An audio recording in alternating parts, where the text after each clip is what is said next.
वो ब्लेम दूसरी तरफ डाल रहे हैं कि बीजेपी अगर सत्ता में आएगी, नरेंद्र मोदी अगर तीसरी बार प्रधानमंत्री बनेंगे तो बीजेपी आरक्षण समाप्त कर देगी ओबीसी वर्ग का। जिस प्रकार से मोदी जी ने संविधान का सम्मान किया है जी, संविधान दिवस क्यों नहीं मनाया गया भाई आज तक? और जब मोदी जी ने कहा संविधान दिवस मनाएंगे तो इन्होंने उसका विरोध किया। इतने सालों से जम्मू कश्मीर में भारत का संविधान लागू नहीं था। जम्मू कश्मीर के लोगों को बाबा साहेब अम्बेडकर ने दिया हुआ आरक्षण भी नहीं था, पिछड़ों का नहीं था, एससी का नहीं था, एसटी का नहीं था। ये सब मोदी जी ने लागू किया है। तो मोदी जी ये संविधान के रक्षक है। 400 सीटें क्यों चाहिए भारतीय जनता पार्टी को संविधान बदलने के लिए? हम लोगों के पास पूरी मेजोरिटी 14 में भी थी, हम लोगों के पास पूरी मेजोरिटी 19 में भी थी जी। हमने संविधान बदला कि सुप्रीम कोर्ट ने, फुल बेंच ने एक आदेश दिया है, एक ऑर्डर पास किया है जिसमें उन्होंने स्पष्ट रूप से कहा है कि भारत के संविधान का जो मूलगामी ढांचा है, बेसिक स्ट्रक्चर है, इसको संसद बदल नहीं सकती। 400 पार इसलिए चाहिए कि हमेशा लक्ष्य जो होता है पिछले बार से ज्यादा होता है। जब लोगों ने पिछले बार 350 से ऊपर एनडीए को पहुंचा दिया तो इस बार 400 पार क्यों नहीं जाएंगे?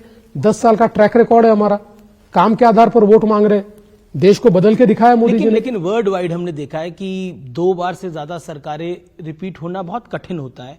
तो इस बार क्यों लगता है भारतीय जनता पार्टी को, क्यों लग रहा है आप लोगों को कि ये तीसरी बार का जो मैंडेट है ये पहले 2 मैंडेट से भी बड़ा होगा? 2014 का चुनाव जो था वो होप का चुनाव था जी। लोग ये मानते थे कि मोदी जी परिवर्तन करेंगे। 2019 का जो चुनाव था उसमें परिवर्तन शुरू हो गया था। लोगों के ध्यान में आया था कि मोदी जी डिलीवर कर सकते हैं जी। 2024 का चुनाव है, लोगों ने डिलीवरी देखी है। आज 20 करोड़ लोग अपने घरों में रहने को गए हैं, 50 करोड़ लोगों के घर गैस पहुंची है, 55 करोड़ लोगों के यहाँ शौचालय बना हुआ है। देश में जो रेलवे का बदला हुआ स्वरूप है, कभी किसी ने वंदे भारत ट्रेन जैसी ट्रेन भारत में बन सकती है और चल सकती है, इसका विचार ही लोगों ने नहीं किया था। तो आम आदमी के जीवन में जो बदलाव मोदी जी ने लाया है, और विशेष रूप से चाहे वो गरीब हो, चाहे वो किसान हो, चाहे वो महिलाएं हो, चाहे वो युवा हो जी, ये चारों के जीवन में बहुत बड़ा परिवर्तन आया है। लेकिन तो इसलिए अब लोगों को ये पक्का पता है कि मोदी जी ने करके दिखाया है। तो जब मोदी जी कहते हैं पिछले 10 साल ट्रेलर था, अगले 5 साल देश को हम पूरे तरीके से बदलेंगे, तो लोगों को विश्वास है और इसलिए लोग मोदी जी के साथ जा रहे हैं। आपकी एक लोकसभा प्रत्याशी है नवनीत राणा, उन्होंने ओवैसी भाइयों के लिए 15 सेकंड वाला चैलेंज दिया। क्या आपको लगता है इन बयानों से बचना चाहिए? ओवैसी भी उसी प्रकार की भाषा करते हैं, कई बार उस प्रकार की भाषा से उनको जवाब दिया जाता है, लेकिन जरूरी नहीं है। मैं नहीं मानता कि जरूरी है इस प्रकार से जवाब देना।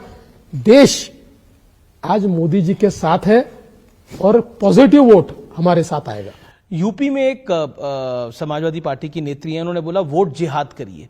क्या आपको लगता है कि ये जो मुद्दा है ये पूरे देश में इसकी बात हो रही है, बीजेपी भी कर रही है, बीजेपी यूपी के मुद्दे को महाराष्ट्र में क्यों उठा रही है? क्यों नहीं उठाया जाएगा?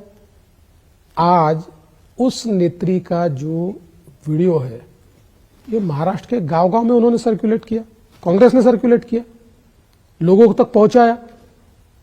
अगर ये नैरेटिव तैयार करने की कोशिश करेंगे तो काउंटर तो करना पड़ेगा।